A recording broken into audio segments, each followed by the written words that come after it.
दोस्तों इस वीडियो में हम डिस्कस करने वाले हैं कि निफ्टी बैंक निफ्टी कल 4 जनवरी यानी कि बुधवार को किस साइड मोमेंटम कर सकते हैं, कौन से लेवल पर हम प्रॉफिटेबल ट्रेड ले सकते हैं, उसके पीछे का लॉजिक क्या है, टारगेट एंट्री स्टॉप लॉस सब कुछ हम डिस्कस करेंगे। साथ में दोस्तों हम निफ्टी बैंक निफ्टी के ऑप्शन चेन एनालिसिस भी करेंगे ताकि हमको कल के लिए क्रूशियल लेवल पता लग जाए। तो वीडियो को दोस्तों एंड तक देखना ताकि काफ़ी कुछ आपको नया सीखने को मिले। चलिए दोस्तों शुरू करते हैं। बैंक निफ्टी का मैंने चार्ट ओपन किया है और 15 मिनट का टाइम फ्रेम है जो कि इंट्राडे के लिए बेस्ट होता है। लास्ट टाइम दोस्तों हमने क्लियर डिस्कस किया था, अगर इस स्विंग के नीचे बैंक निफ्टी निकलती है और 50 दिन का मूविंग एवरेज अगर ब्रेक होता है तो हम पुट साइड जाएंगे, वरना हम कॉल साइड जाने वाले हैं। ये जो लेवल है ये 2-3 बार टेस्ट हो चुका है, मैंने आपको ये भी बताया, तो अब की बार इसको रेस्पेक्ट नहीं करेगी बैंक निफ्टी। तो हम कॉल साइड गए भी, बहुत अच्छा दोस्तों हमको प्रॉफिट भी हुआ।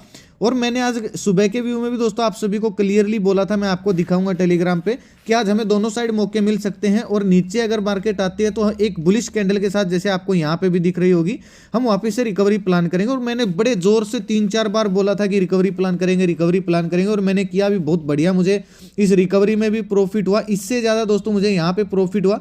पुट साइड आज मैं गया नहीं क्योंकि बहुत सारे लोगों के डाउट ये थे कि सर आपने कैसे प्लान किया कि रिकवरी प्लान। देखिए यहाँ पे आपको 15 मिनट के टाइम फ्रेम में क्या दिख रहा है, 50 दिन का मूविंग एवरेज दिख रहा है, एक डिमांड एरिया यानी कि जहां पे ओपन हुई थी वो एरिया आपको दिख रहा है, प्लस अगर आप 5 मिनट के टाइम फ्रेम में जाते हो तो आपको 200 दिन का मूविंग एवरेज दिखेगा, यानी कि छोटे और बड़े दोनों टाइम फ्रेम में आपको मूविंग एवरेज दिख रही है। और इसी वजह से, और एक डिमांड एरिया है यानी कि जहां पे ओपन हुई थी ऑलमोस्ट उसी रेंज के आसपास आके, और जहां से बड़ा मूव आया था पहली ही कैंडल। जितनी बार दोस्तों पहली, देखिए मैं आपको एक चीज बता दूं, काफी कुछ आपको सीखने को मिलेगा इससे। आपको कितनी बड़ी कैंडल दिख रही है, यानी कि यहां से बाइंग हैपनिंग हुई है, जैसे इस रेंज में आई फिर से बाइंग हैपनिंग हुई, और आज ओपन होने के बाद फिर से बाइंग हैपनिंग इस रेंज में होती है, और जैसे ही हमारी इस बड़ी कैंडल की रेंज में आई फिर से बाइंग हैपनिंग हुई। यानी कि 2-4 पॉइंट दोस्तों लगातार हमको ये संकेत दे रहे थे कि मार्केट रिकवरी कर सकती है। प्लस पीसीआर डेटा ही मजबूत था, मैंने आपको टेलीग्राम पे अपडेट दिया था जिसके बारे में हम डिस्कस करेंगे। और हमने ओवरऑल दोस्तों बहुत बढ़िया प्रॉफिट रहा। और जो पहली स्टडी मैंने टेलीग्राम पे पेपर ट्रेड करने के लिए पोस्ट की थी उसमें भी हमको 60-70 पॉइंट बिल्कुल आराम से मिल गए, इस मूव को हमने कैप्चर किया था। अब दोस्तों कल के लिए हमारा प्लान ऑफ एक्शन क्या रहना चाहिए वो हम डिस्कस कर लेते हैं। देखिए बहुत बढ़िया जगह पे दोस्तों बैंक निफ्टी की क्लोजिंग आई है। अगर मैं आपको एक दिन के टाइम फ्रेम में दिखाऊं तो आपको clear cut V shape recovery दिखेगी बैंक निफ्टी के अंदर, आपको वी शेप रिकवरी दिखेगी। और एक ब्रेकआउट लेवल पे है बैंक निफ्टी, यानी कि जो 43,500 का लेवल है एक ब्रेकआउट लेवल है। इसके ऊपर अगर हमको निकलते हुए मिलती है बैंक निफ्टी तो हमको टारगेट 44,000 के भी देखने को मिल सकते हैं। हाँ 900 और 600 के आसपास थोड़ी सी रुक सकती है, लेकिन इतने मजबूत मुझे वो रेसिस्टेंस दिख नहीं रहे हैं।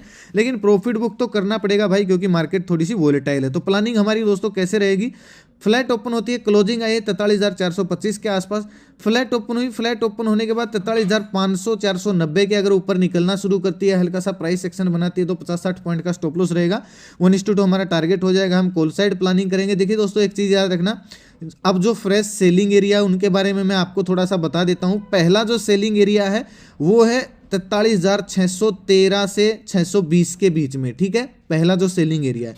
दूसरा दोस्तों जो सेलिंग एरिया बनेगा वो बनेगा 43,850 से 900 की रेंज में, 44,000 पे नहीं है भाई। अभी इस रेंज पे आपको एक नया सेलिंग एरिया देखने को मिलेगा। लास्ट वाली वीडियो में मैंने डिस्कस भी किया था, यहीं से लास्ट में अगर आप हिस्ट्री में निकाल के देखोगे तो सेलिंग हैपनिंग हुई है। तो अगर 43,500 के ऊपर निकलते तो पहला टारगेट हमारा 43,600-650 की रेंज रहने वाली है।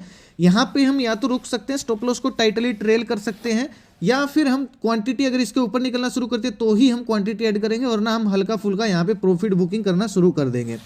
अब दोस्तों पुट साइड कब प्लानिंग करेंगे, देखिए जहां पे अब ये गलती आप बार बार मत करना। बहुत सारे लोग क्या गलती कर रहे थे, इस मूव को देख के नेगेटिव हो गए थे, लेकिन उन्होंने छोटे बड़े टाइम फ्रेम में ये नहीं देखा कि एक डिमांड एरिया भी है, और यहाँ पे क्या है 50 दिन का मूविंग एवरेज और 5 मिनट में 200 दिन का मूविंग एवरेज है। तो आप ये सारी चीज़ें दोस्तों चेकआउट करते रहा करो। मैं इसीलिए आपको सिखाने पे फोकस रखता हूँ टेलीग्राम पे। यानी कि अगर पुट साइड दोस्तों निकलना शुरू कब जाने का थोड़ा सा सेफ रहेगा दोस्तों, 43,300 का जो लेवल है यहीं से आप देखोगे तो बाइंग हैपनिंग हुई, यहीं पे 50 दिन का मूविंग एवरेज अगर फ्लैट ओपन होकर इसके नीचे निकलना शुरू करती है 50-60 पॉइंट का स्टॉप लॉस रहेगा, 200 दिन का मूविंग एवरेज हमारा टारगेट हो जाएगा, जो कि एग्जैक्ट 43,000 और 43,100 के बीच का लेवल है। हम पुट साइड भी प्लानिंग कर सकते हैं। गैप अप गैप डाउन में दोस्तों कैसे आपको गैप अप और गैप डाउन में थोड़ी सी बढ़िया ट्रेड मिल सकती है भाई। ऐसा मैं इसलिए बोल रहा हूं दोस्तों, देखिए अगर गैप अप ओपन होती है तो एक सेलिंग एरिया है, दो सेलिंग एरिया 43,600 का है, 43,900 और 800 के बीच में बड़ा गैप ओपन होती है, ठीक है, तो हम एक नेगेटिव कैंडल बनी उस कैंडल का अगर लो ब्रेक होना शुरू होता है, हल्का सा प्राइस एक्शन बनता है, तो पहली 15 मिनट की कैंडल का हम हाई स्टॉप लॉस डालेंगे, 200-300 पॉइंट के लिए हम पुट साइड प्लानिंग करेंगे। ठीक है, अगर दोस्तों हल्का फुल्का गैप अप ओपन होती है, बड़ा गैप अप ओपन होती है, तो इमीडिएटली हम सेलिंग का प्लान करेंगे। अगर कोई नेगेटिव कैंडल मिलती है तो इस रेंज में अगर ओपन होती है, तो हल्का फुल्का गैप ओपन होती है तो हम वेट एंड वॉच वाली पोजीशन बना लेंगे भाई, यानी कि इस रेंज में गैप ओपन होने के बाद हाई चांस है बैंक निफ्टी थोड़ा सा नीचे आ सकती है, यहाँ पे सपोर्ट लेके, और जैसे यहाँ पे आपको एक बुलिश कैंडल मिली, यहाँ पे हमको एक बुलिश कैंडल मिल सकती है, और जब इस बुलिश कैंडल का हाई ब्रेक होगा, जैसे यहाँ पे ये हाई ब्रेक हुआ था, उस कैंडल का लो स्टॉप लॉस डाल के 200-300 पॉइंट के लिए हम वापस से रिकवरी प्लान कर सकते हैं, कॉल साइड प्लान कर सकते हैं। यानी कि दोनों सिनेरियो में दोस्तों मैंने आपको बता दिया है, बड़ा गैप अप यानी कि सेलिंग प्रेशर आ सकता है, हल्का फुल्का गैप अप यानी कि रिट्रेसमेंट करने के लिए बैंक निफ्टी आ सकते हैं, फिर हम वापस से रिकवरी प्लान करेंगे। ठीक है, और अगर दोस्तों रिट्रेसमेंट करने ना आए बैंक निफ्टी, तो हमको क्या करना है, यहाँ पे अगर गैप अप ओपन होती है 600 के ऊपर, तो हमको थोड़ा सा वेट करना, आधा एक घंटा अगर इस रेंज में टिकी रहती है और फिर दिन के हाई को ब्रेक करते हैं, तो हम फिर कॉल साइड प्लानिंग कर सकते हैं, दिन का लो स्टॉप लॉस डाल के 200-300 पॉइंट के टारगेट के लिए। गैप डाउन की सिचुएशन में दोस्तों क्या करेंगे, दो सिनेरियो हो सकते हैं। गैप डाउन ओपन हो सकती है 50 दिन की मूविंग एवरेज के आसपास, अगर यहाँ पे गैप डाउन ओपन होकर इसके नीचे निकलना शुरू करती है, हल्का सा प्राइस एक्शन बनाती है, तो हम 200 दिन की मूविंग एवरेज के आसपास हमारे टारगेट हो जाएंगे, हम पुट साइड प्लानिंग कर सकते हैं पहली 15 मिनट की कैंडल का हाई स्टॉप लॉस डाल के। एक चांस दोस्तों ये भी हो सकता है गैप डाउन ओपन होने के बाद हल्का सा ऊपर जाए, इस किसी रेंज में जाने के बाद फिर से नीचे आ सकती है, तो यहाँ पे हम नेगेटिव कैंडल प्लान कर सकते हैं। जैसे आपको यहाँ पे इनगल्फिंग टाइप कैंडल मिली थी, हल्का सा आपको रिटेस्ट भी मिला होगा, तो इस टाइप का अगर हमको यहाँ पे पोजीशन मिलता है तो हम पुट साइड प्लानिंग कर सकते हैं। और अगर दोस्तों गैप डाउन सीधा 200 दिन की मूविंग एवरेज के आसपास हो जाती है, तो बिल्कुल रिकवरी आ सकती है, क्योंकि ये बाइंग एरिया और ये अभी तक टेस्ट नहीं हुआ इस रेंज का। ठीक है, ये वाला एरिया अभी टेस्ट नहीं हुआ, 200 दिन का मूविंग एवरेज बड़े टाइम फ्रेम है, तो यहाँ पे अगर कोई बुलिश कैंडल मिलती है, पहली 15 मिनट की कैंडल का लो हम स्टॉप लॉस मार्क करेंगे, और उस कैंडल का जब हाई ब्रेक होगा, हल्का सा प्राइस एक्शन बनेगा, तो हम कॉल साइड प्लानिंग करेंगे, लो स्टॉप लॉस डाल के 200-300 पॉइंट के टारगेट के लिए हम कॉल साइड प्लानिंग कर सकते हैं। ठीक है, बाकी दोस्तों हम पीसीआर डेटा वगैरह मैं आपको अपडेट कर दूंगा। आज दोस्तों पीसीआर डेटा अपडेट करने लायक था, इस वजह से मैंने अपडेट किया था। अगर मैं आपको दिखाऊं, टेलीग्राम पे मैंने पीसीआर डेटा अपडेट किया था, और अगर आप सुबह का व्यू पढ़ोगे, यानी कि थोड़ा सा नेगेटिव डेटा बना हुआ है, डाउन साइड आ सकते हैं, लेकिन कल के लो टूटने पर ही हमें नेगेटिव बनेंगे। ठीक है, जब तक नेगेटिव नहीं, और तब तक नेगेटिव ही रहना जब तक सपोर्ट के पास बुलिश कैंडल नहीं बन जाती, क्योंकि मार्केट आज रिकवरी कर सकती है, यानी दोनों साइड मौके मिल सकते हैं। सुबह के व्यू में मैंने बोला था, और ये फिर हम स्टडी गए थे, कॉल साइड गए थे, हमको इसमें अच्छे खासे, बल्कि भाई लास्ट में इसने और भी बड़ा हाई लगाया, यानी कि मेरे ख्याल से 300 का भी हाई लगाया, ज़्यादा मैंने ध्यान नहीं दिया, क्योंकि प्रॉफिट हो गया था भाई, बार बार अपडेट करने का क्या फ़ायदा। फिर देखिए, मैंने ये पीसीआर डेटा अपडेट करते हुए एग्जैक्ट 12:41 पे मैंने अपडेट किया, और रिकवरी देखिए कब आनी शुरू हुई, 12:30 से 40 मिनट के आसपास आपको रिकवरी देखने को मिलेगी। तो बिल्कुल पिन पॉइंट पे हमने डेटा अपडेट किया था, और इस डेटा के नीचे मैंने क्या लिखा था आप लोगों को, निफ्टी बैंक निफ्टी का डेटा पॉजिटिव से फ्लैट बदल गया है, लेकिन रिकवरी संभव है। मैं नीचे स्पॉट से एक बुलिश कैंडल बनते ही रिकवरी की प्लानिंग करूंगा। जब तक डेटा स्ट्रॉन्ग नेगेटिव नहीं हो जाता, तब तक हम पॉजिटिव ही मैं तब तक पॉजिटिव ही हूं। और मैंने ईएमए का भी जिक्र किया था, इसके नीचे ही सेलिंग प्रेशर आ सकता है। तो बिल्कुल क्लियर हमारा व्यू था, मेरे नाम से किसी को भी एक पैसा नहीं देना है। ओरिजिनल चैनल का लिंक वीडियो के डिस्क्रिप्शन में मिल जाएगा, कमेंट में पिन कर दूंगा, केवल लिंक से ही ज्वाइन करें।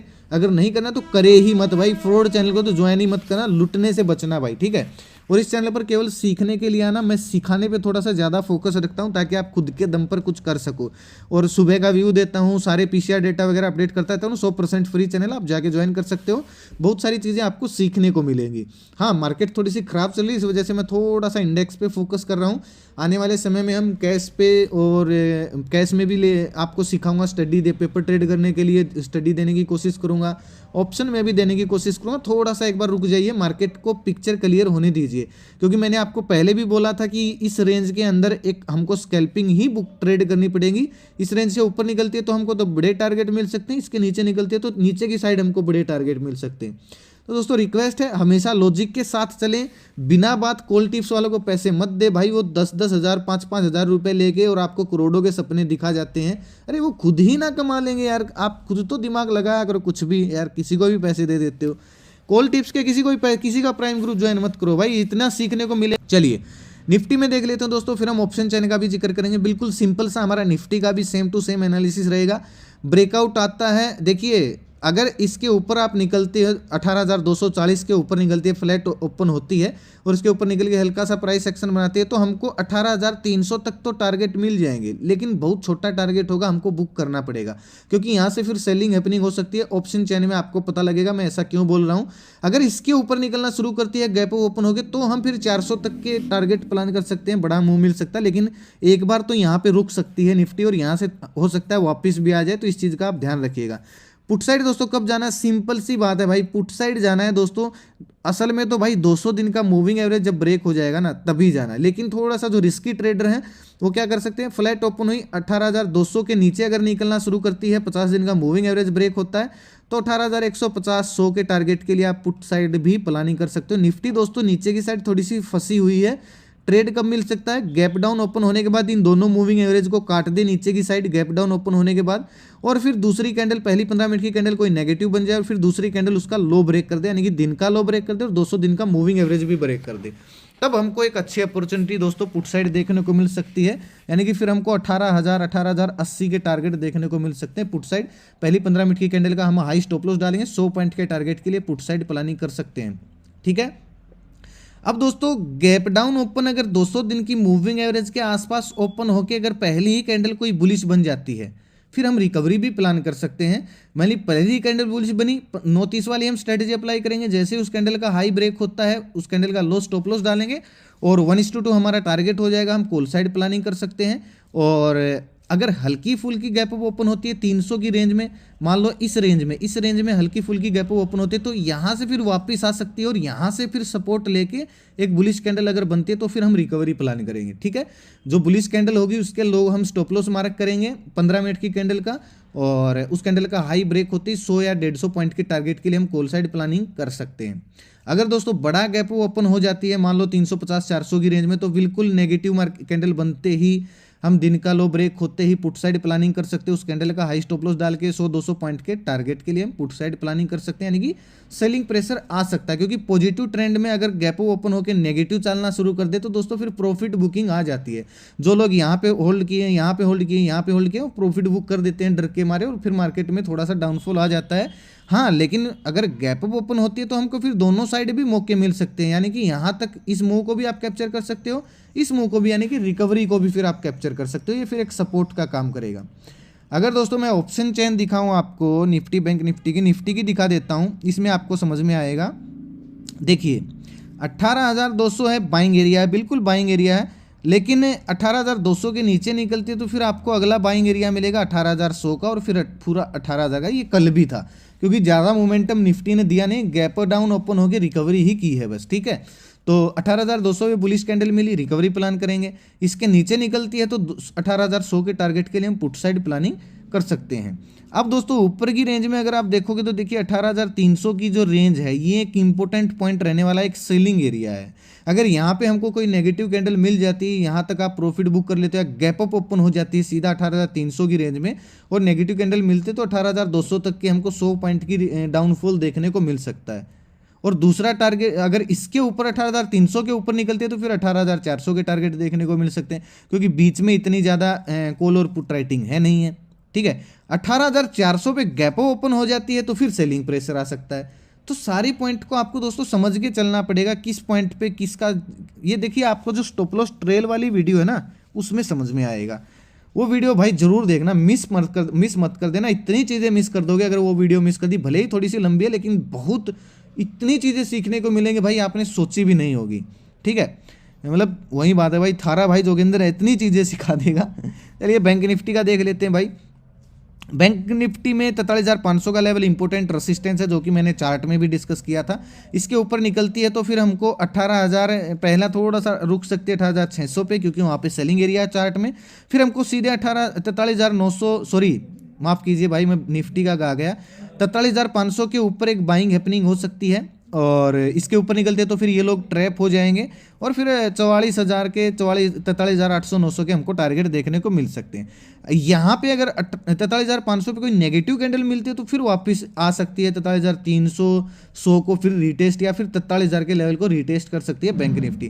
43,000 का लेवल दोस्तों बहुत ज़्यादा इंपॉर्टेंट सपोर्ट है, डायरेक्ट आपको यहाँ पे मिले या फिर 200 के आसपास ओपन हो गई, यहाँ पे आती है और कोई बुलिश कैंडल अगर आपको 43,000 के लेवल पर मिल जाती है तो बिल्कुल शार्प रिकवरी आ सकती है। हम कॉल साइड प्लानिंग कर सकते हैं 43,000 के लेवल पर अगर कोई हमको बुलिश कैंडल मिलती है तो सारे सिनेरियो दोस्तों मैंने आपको बतला दिए। कैसी लगी आपको वीडियो कमेंट करके जरूर बताना, एक प्यारा सा कमेंट जरूर करना भाई, लाइक और शेयर जरूर करना अगर आपको कुछ सीखने को मिल रहा है और आप स्टडी से फ़ायदा उठा रहे हो तो। अगर आप चैनल पर नए हो तो चैनल को सब्सक्राइब कर लीजिए, साथ में घंटी का निशान को तो जरूर दबाना ताकि हर वीडियो का नोटिफिकेशन आप तक आसानी से पहुंचता रहे। अपना कीमती समय आज का वीडियो दोस्तों यहीं तक था। अपना कीमती समय निकाल कर वीडियो देखने के लिए बहुत बहुत धन्यवाद। भगवान करे आपका दिन शुभ रहे। मिलते हैं एक नए वीडियो के साथ, तब तक के लिए बाय बाय। जय माता दी, जय हिंद।